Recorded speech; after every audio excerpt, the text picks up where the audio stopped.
बिस्मिल्लाहिर्रहमानिर्रहीम जी। अस्सलाम वालेकुम, कैसे हैं स्टूडेंट्स आप लोग? उम्मीद करता हूँ खैरियत से होंगे बच्चों। जी फाइनली हम एमडी गेट की तरफ आ गए हैं, क्योंकि एमडी गेट का डेट भी अनाउंस हो चुका, सिलेबस अभी अनाउंस नहीं हुआ लेकिन डेट अनाउंस हो चुका। और 22 सितंबर आपको भी पता चल गया होगा कि डेट हमारे पास आ गई है। अब आज भी डेट 22 है और अगली 22 तारीख को जो है वो हमारा टेस्ट भी होने जा रहा है। अब क्वेश्चंस आते हैं कि सर अब रह गए हमारे पास 2 महीने, तो जिसमें मैंने कुछ बीमार भी होना है, तो बाकी 60 दिनों में हमारे पास रह गए 40 महीने, 40 दिन। 40 दिन में अब बाकी क्या करें, कैसे तैयारी करें? अभी तक तो हमारी तैयारी पूरी नहीं हुई। अब जो बाकी 2 महीने रह गए, इसमें ऐसा कौन सा हम कमाल करेंगे कि हमारा एमडी गेट क्लियर हो जाए? चंद बातें बताने जा रहा हूं। सबसे पहला काम आपने ये करना है कि आपने पास्ट पेपर्स को सॉल्व करना है। पता नहीं ये लिखा हुआ समझ में आ रहा है कि नहीं आ रहा, क्योंकि मार्कर मुझे जो है ना वो बड़े माड़े मिल गए, कमजोर मिले हैं। ठीक है, आपने पास्ट पेपर्स को सॉल्व करना है। अब आप पास्ट पेपर्स पे शुरू हो जाए। अब पास्ट पेपर की तैयारी करनी कैसे, इसका जरा थोड़ा सा आपको मैं ट्रिक बताऊं। ऐसा नहीं कि पास्ट पेपर आपने अपने सामने रखा और टिक करते गए, जिसका आंसर नहीं आया या तो उसकी की पहले से कहीं किसी जो पब्लिशर्स होते हैं उन्होंने बुक की भी बनाई होती है, आपने देखा और देख के आपने क्वेश्चन देखा तो अच्छा ये है इसका सही आंसर। इस तरह नहीं होगा, बल्कि पास पेपर को सॉल्व करने के लिए आपको लॉजिकल स्टडी करनी पड़ेगी। लॉजिकल स्टडी कैसे करनी पड़ेगी कि मैं आपको एक तरीका समझाऊं कि आपने एक क्वेश्चन सॉल्व किया, मानो क्वेश्चन नंबर 1। क्वेश्चन सॉल्व करने के बाद अब आपने क्या किया कि इसका आंसर तो ढूंढा। ढूंढने के बाद एक तरफ आपके पास एक पेपर होना चाहिए, खाली पेपर और रफ पेपर जैसे कि, उसके ऊपर आप उसका टॉपिक लिखोगे। ठीक है, कि ये वाला क्वेश्चन कौन से टॉपिक में से आया। फिर आप क्वेश्चन नंबर 2 देखो, यहां पे भी उसका टॉपिक लिखोगे।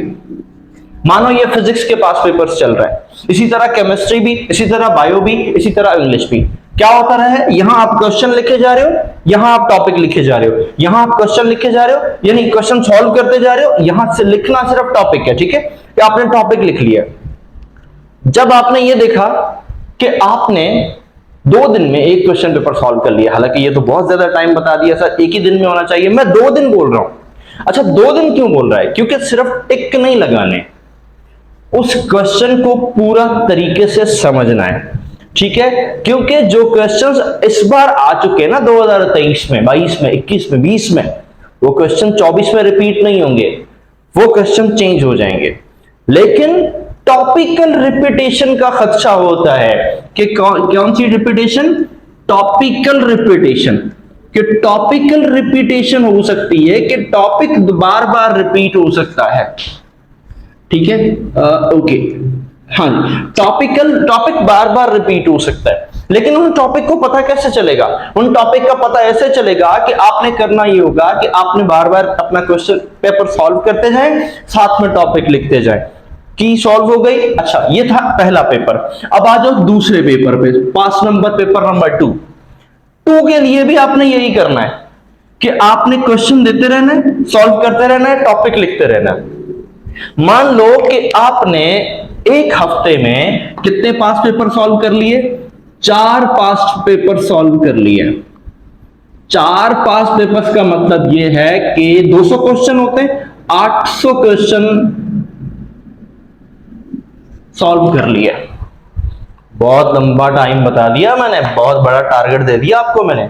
ठीक है, 800 क्वेश्चन होते हैं 4 पास पेपर के लिए, 800 क्वेश्चन। इसका मतलब आपने अगर 1 मिनट में भी एक क्वेश्चन को सॉल्व किया है तो आपने 800 मिनट पढ़ा है। मेरी बात समझ आई? कितने मिनट आपने पढ़ लिया? 800 मिनट।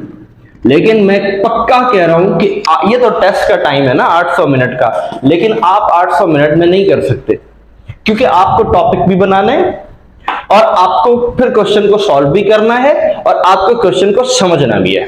ठीक है, अच्छा, फॉर एग्जांपल ऐसा एक क्वेश्चन आ जाए कि मानते हैं कि मैं इसको थोड़ा सा यहां से मिटा देता हूं, अभी डस्टर नहीं में भी उठा रहा, मैं आपको यहां से एक क्वेश्चन बता देता हूं कि फॉर एग्जांपल एक क्रॉस प्रोडक्ट का क्वेश्चन लेते हैं या डॉट प्रोडक्ट का ले लेते हैं। कि self product of vector A, self dot product of vector A. ठीक है, अब इसका आंसर जो होता है वो होता है ए स्क्वायर। मैं इसकी डिटेल में नहीं जा रहा कैसे होता है, लेकिन बस मैं इतना बता देता हूं कि इसका आंसर क्या होता है, ए स्क्वायर होता है। ठीक है, अब ये छोटा सा सवाल दे दिया, हालांकि ऐसा सवाल आ भी सकता है। ठीक है, लेकिन अगर मैं यहां पे क्या करता हूं कि सेल्फ डॉट की जगह यहां पे क्रॉस कर देता हूं, तो सर जब ये वाला क्वेश्चन आप सॉल्व करोगे ना, तो उस क्वेश्चन के आपने अच्छे तरीके से स्टडी करनी है। ऐसा नहीं कि यहां पर देखा नहीं ये तो हो अच्छा इसका आंसर ये था लगा दिया। मैं आपसे शर्तिया कहता हूं, शर्तिया कि बेटा अगर 10,000 एमसीक्यूज भी सॉल्व कर लोगे ना, कितने कह रहा हूं मैं आपको, 10,000 एमसीक्यूज भी अगर आप सॉल्व कर लोगे तो आपका एमडी ग्रेड क्लियर नहीं होने वाला अगर टुक लगाओगे तो। एमडी ग्रेड क्लियर करने के लिए आपको जो क्वेश्चन आप सॉल्व कर रहे हो उस क्वेश्चन को समझना है और उस पर यह नजर रखनी है कि ऐसा क्वेश्चन आएगा तो नहीं, ये वाला क्वेश्चन तो आएगा नहीं, तो फिर ऐसा दूसरा क्वेश्चन कैसे आ सकता है। ये जैसे मैंने छोटी सी एक हिंट आपको दे दी कि ऐसा दूसरा क्वेश्चन कैसे आ सकता है। ठीक है, इसी तरह अगर मैं आप थोड़े से एमसीक्यूज भी सॉल्व करोगे तो आपका एमडी ग्रेड क्रैक हो जाएगा।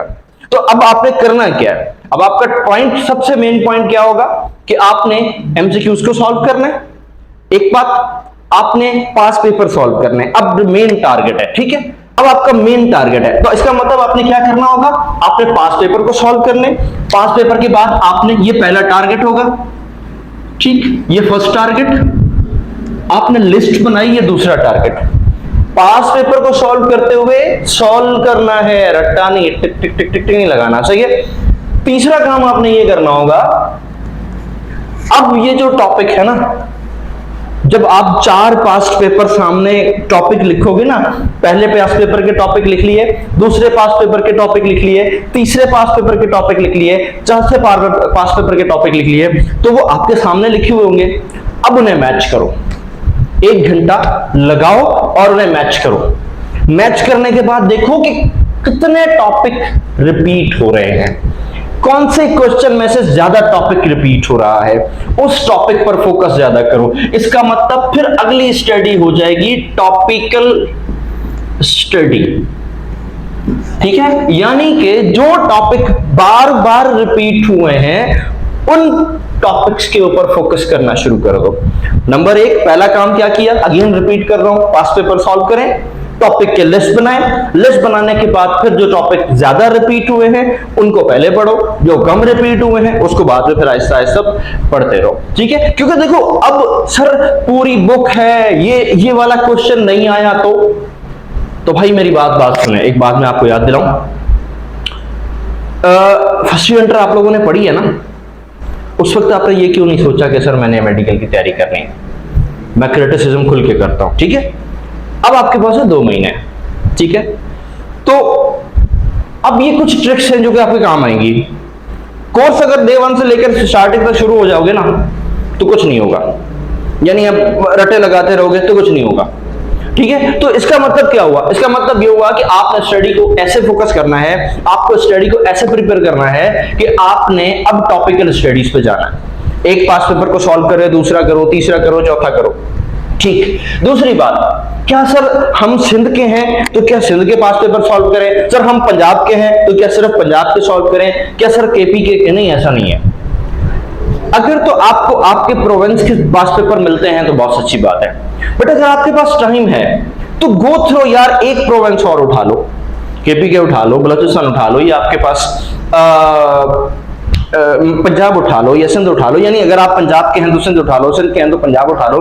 क्यों, अरे यार सिलेबस तो सेम है ना, वही सिलेबस है जो सिंध का है, वही सिलेबस है जो पंजाब का है, वही सिलेबस है जो केपी का है, वही सिलेबस है जो बलूचिस्तान का है, तो सब जगहों का सिलेबस तो सेम है।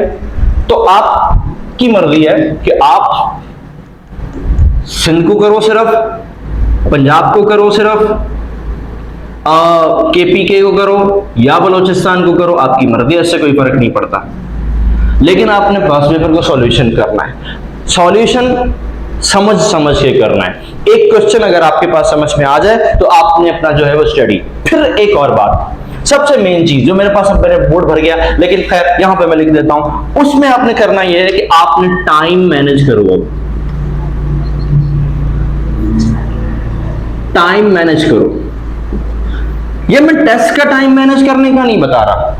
टेस्ट का टाइम मैनेज करने का तरीका एक महीना जब रह जाएगा तब शुरू करेंगे। अभी आप टाइम मैनेज करो पढ़ने का, कि आपने पढ़ना कैसे है। ठीक है, तो जब आपने पढ़ना है तो अगर तो आप कर रहे हो पास्ट पेपर सॉल्व, तो एक दिन में 2 हिस्से बना लो या 4 हिस्से बना लो। ठीक है, 4 हिस्सों में एक पोर्शन सॉल्व करो। पहले में फिजिक्स, फिर केमिस्ट्री, फिर बायोलॉजी, फिर जो बड़ा पोर्शन होगा वो आप बायोलॉजी को दे दें, जो छोटा पोर्शन होगा या जो सबसे मुश्किल लगता है उसको बड़ा पोर्शन दे दें कि यार इस घंटे में मैं इस लम्हे में मैं ज्यादा तैयारी पढ़ सकता हूँ, ज्यादा देर तक बैठ सकता हूँ या बैठ सकती हूँ, तो आप उसको ज्यादा टाइम दे दें। क्योंकि वैसे तो ये 200 मिनट का क्वेश्चन होता है। ठीक है, 200 मिनट का मतलब ये होता है कि तकरीबन कितने घंटे, 3 घंटे से ऊपर की कहानी है। ठीक है, तो वैसे तो ये 200 मिनट का क्वेश्चन होता है, लेकिन आपको 200 मिनट नहीं लगेंगे बच्चा, आपको उससे ज्यादा लगेगा। तो 200 मिनट के लिए आप उन टाइम को डिवाइड करो। डिवाइड करने के बाद एक हिस्से में, दिन के एक हिस्से में फिजिक्स को सॉल्व करो, या फिर अगर आप 2 दिन में एक पेपर सॉल्व करना चाहते हो तो फिर 4 हिस्से बना लो। 4 हिस्सों में, इन 4 हिस्सों को एक पेपर को डिवाइड कर लो, और बनाने के बाद एक दिन 8 हिस्से हो जाएंगे टोटल। 2 दिन में पेपर सॉल्व हो जाएगा, बट टाइम मैनेज करो। ठीक है, दूसरी बात जो सबसे मेन चीज है, जो मैं पॉइंट पे बात करना चाह रहा हूं, वो ये कि सर वो नकल होती है। ओके सर, वो पाकिस्तान में तो सारी करप्शन होती है। ओके, तो सर वो ऐसे होता है। बेटा आपने कौन सा कमाल कर लिया जो पाकिस्तान में बेईमानी होती है? तो ऐसा नहीं होता।